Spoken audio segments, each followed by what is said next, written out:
I work inside of a big company that has lots of not invented here going on, and I have very little experience with open source anymore, which I'm really sad about. But the upshot is I've really lost touch with what's going on in the community. So I'm like, I don't know what I'm going to talk about.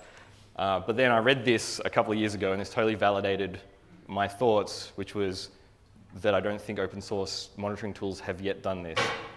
So this quote from this guy who I eventually met at PuppetConf was like, you know what, instead of just alerting on the results of checks, basically, we should record the data and then do some analysis on the data and then alert on that. And I'm like, that's exactly what I want to talk about. So monitoring systems right now, we're very good at taking measurements and recording those measurements. We have tools like Graphite and CollectD that store time series data. We have Nagios' performance data extension that writes into those databases. And we have, what am I talking about there? Let's skip that. But anyway, the current state of the monitoring is that we have stuff that does alerting, but it's doing black box checking. And then we have stuff that's taking instrumentation data out of applications and putting them into time series databases. Black box monitoring is, oh, here we go. Here's a diagram. There's a network monitoring system unnamed that performs checks against a bunch of targets and maybe the alert fires directly from that check, you see. Perf data gets stored either directly scraped from the targets or from the network monitoring system into an external third-party database. But nothing is happening to that. When I talk about black box, I mean we're treating the system as a black box. We're poking it in the interface that we've exposed. We're acting against it as a user would act against it and trying to emulate the user experience. Whereas white box is where we look inside the system itself and try and pull out all of the telemetry data from that system. So tools like Graphite allow us to do this. And kind of things I'm talking about that have real-world examples, with black box monitoring is a fuel indicator light on your car dashboard, whereas the tachometer is actually telling you how fast the engine is rotating at any point in time. So what's wrong with black box is that it's only really a Boolean expression. You get to say whether the test passed or not, which is fine. But it doesn't really tell you why sites are slow or why the image serving has stopped working, for example. That particular backend has stopped. I don't know why. It doesn't give us any predictive capability, how much capacity we have left in the system before we need to buy a new server. More problems with this check and alert model is that it doesn't really scale well. Every time we, it doesn't scale well for maintenance costs and resource costs. Even if you've written tools to automate your Nagios configuration, you still have the cost of adding new metrics to existing check scripts, or you want to add a new invocation of a script, or you want to modify thresholds to have different values on different classes of servers. It's all a non-trivial amount of work, and along with that, that work comes an added risk every time you have to make a specific change to the system. Let's not forget that every extra check we add incurs a physical cost on the monitoring infrastructure. And I know lots of you have done Nagios scaling, where you have proxies of proxies to be able to run all of the checks required in the check loop without overloading the system. So really the core of it is that the monitoring infrastructure, so monitoring sucks right now because the amount of work required to maintain your monitoring system doesn't scale sublinearly with the growth of your systems and the number of engineers you have. Or TLDR, if you take nothing away from this talk, take this away. Monitoring sucks because it's too hard. So anyway, I can point with a pointer, thanks. Awesome. So alerting based on time series data is potentially a way we can scale monitoring systems to large scale systems. So instead of having, if you can remember the model I drew previously, perhaps I can just skip back. Here we are. Individual checks probing individual systems and then reporting back to the master process. We have one process that does collecting from a whole bunch of things and aggregates all of that information in a time series database, and then another component which is sort of I can't think of the right word, separated responsibility for the collection and the testing to see whether things pass or not into a separate engine. And perhaps that separate engine no longer treats individual values as discrete elements, but can think about them in aggregate terms. And I mean, well, I'm going to talk more about this in just a moment, but I mean where you take sums of things across a whole cluster, or you take the average of things, or you look across a single host's recent history to say, is there a trend occurring that we need to care about? Now I've put that slide in, except I totally just explained what the what was. So anyway, let's move on. When I say time series, what I'm talking about is a stream of variables with little delta t offsets. Perhaps we're scraping at every interval of delta t, and we record a value in time. In the vertical axis, we're talking about the time, and across the horizontal axis, we're talking about different elements, or the ensemble axis of a series of machines in a cluster. Now, I don't have any audio, so this part is only going to suck, but if I can just narrate for you, this is, if you're familiar with The Simpsons, I hope most of you are, there's an episode, a scene where Barney and Homer and a bunch of the other guys are playing poker, and Barney becomes worried about the beer supply. And he says, I'm worried about the beer supply, because after this case and the next case, there's only one case left. So obviously, Barney is a very simple check and alert model, where if the number of cases of beer -1 is less than or equal to 1, then Barney becomes worried. All right, so we can see over time, it looks like this. So what I'm saying is this is a very traditional alert where we have a threshold and we can just check and point in time, is Barney worried or not? And after some point t, then yes, he is, and previous to that, he wasn't. And hopefully at some point, Homer goes to buy more beer, and then he becomes no longer unhappy. But this doesn't really scale to a lot of classes of alerts. For example, disks now are big, and when you set a threshold for free space on a disk, what do you set it to? Because now 10% of a disk is a lot of disk still. Do you really need to care that you've only got 200 megabytes free? Yes. 200 gigabytes free?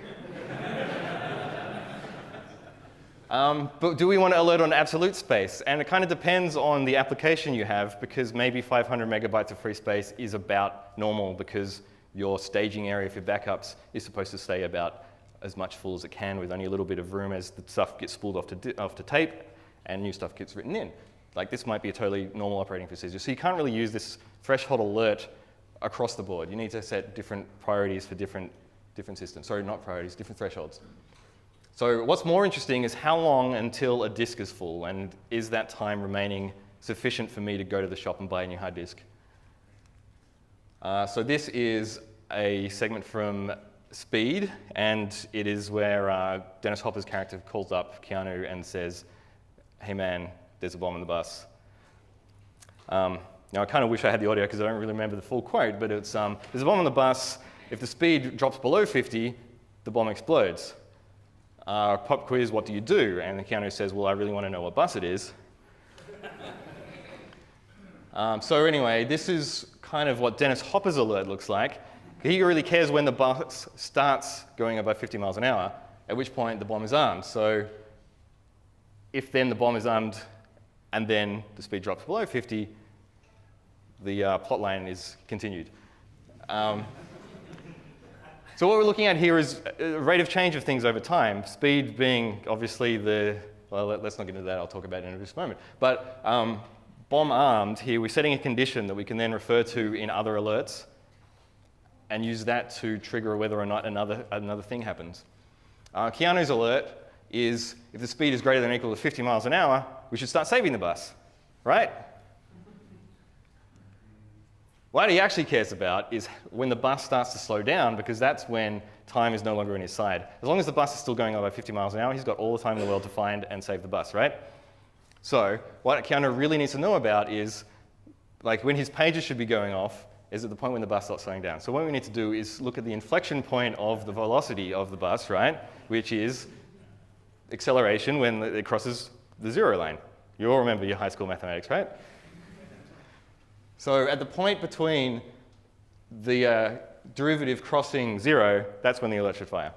So this is kind of what I'm getting at, is the velocity minus some threshold divided by the acceleration is less than the time it takes to save the bus or fix a disk. Now it's time to start going to the shops and buying a hard disk or saving a bus.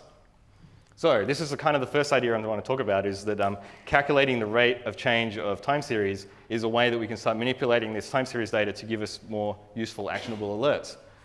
So let's just spell it out in really plain terms. And we take a counter, which is the number of errors occurring over time, and we take the derivative of that, and then we can say, has the derivative of this counter crossed a threshold or not, in which case we're serving more errors than we expected to.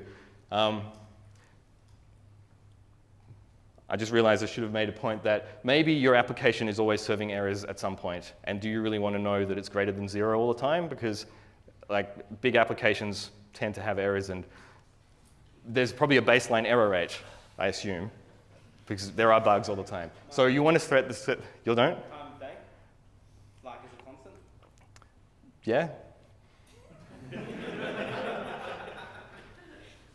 So if you want to set that your errors are non-zero, it's kind of bad, but you want to set that the rate of errors is greater than your expected baseline of errors, and that's probably okay.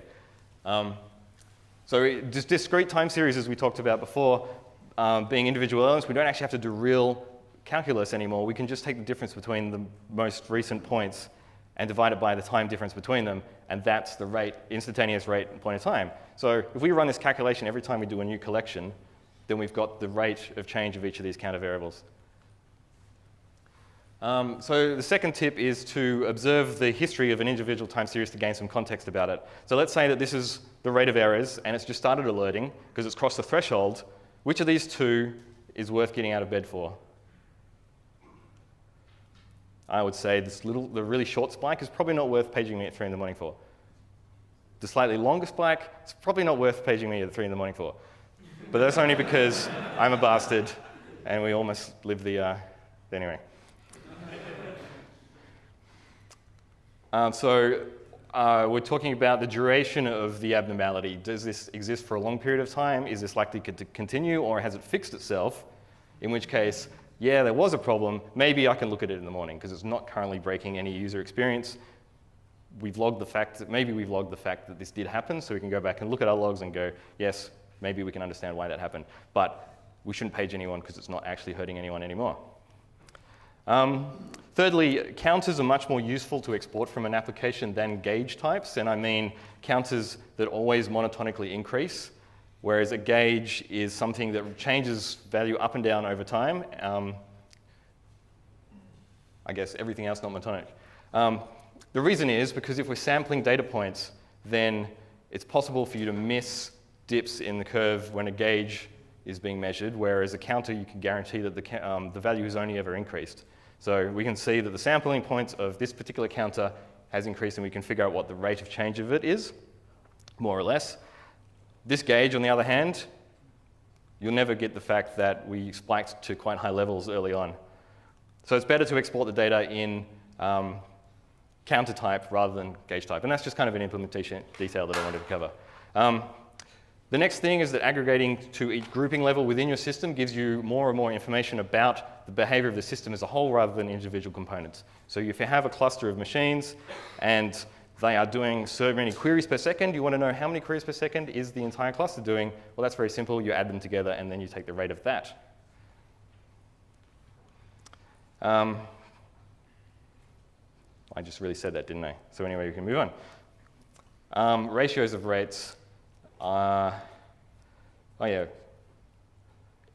When we talked about errors earlier, and we said errors exceeding some threshold might be something interesting to alert on, what happens if the number of queries has also gone up at that same point of time? Maybe that error threshold being exceeded isn't actually relevant anymore because it's still a fraction of a % of the total number of queries being served. So instead, how about take the rate of errors versus the rate of queries, and if that exceeds a percentage threshold, then it's time to fire an alert. And this means that we get to apply historical analysis or point-in-time analysis of comparisons of variables to decide whether or not we want to fire alert rather than hard coding a particular threshold. Okay, so what to alert on? Rate of change of QPS outside of normal behavior, ratio of errors to actual queries. We want to look at the latency, perhaps median latency, 95th percentile latency to understand what the tail is doing.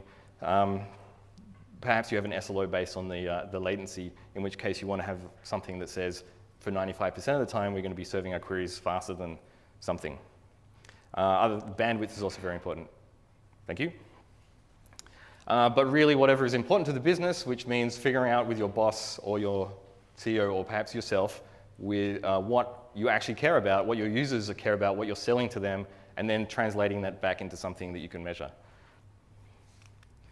When to alert only if you can get somebody to do about it and it's affecting your business, right?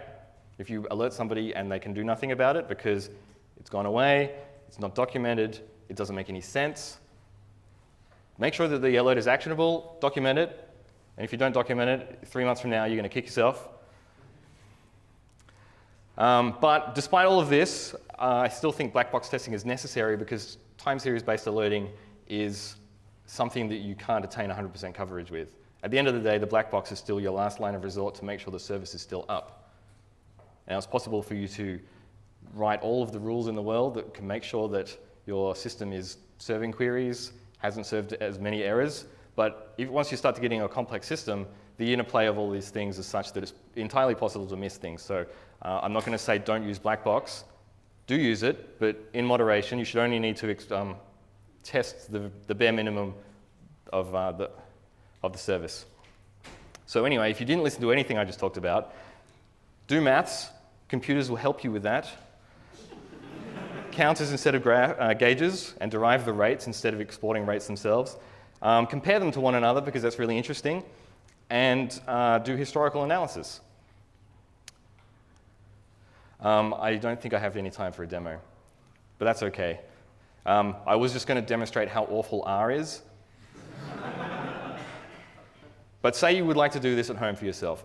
Very simply, instrument your code with taking measurements of things. Say the query came in and I start the clock, and I send the query and I stop the clock, and then I add that to some map of times and number of how long I spent in that query, and export that. Every time you get an error, export that.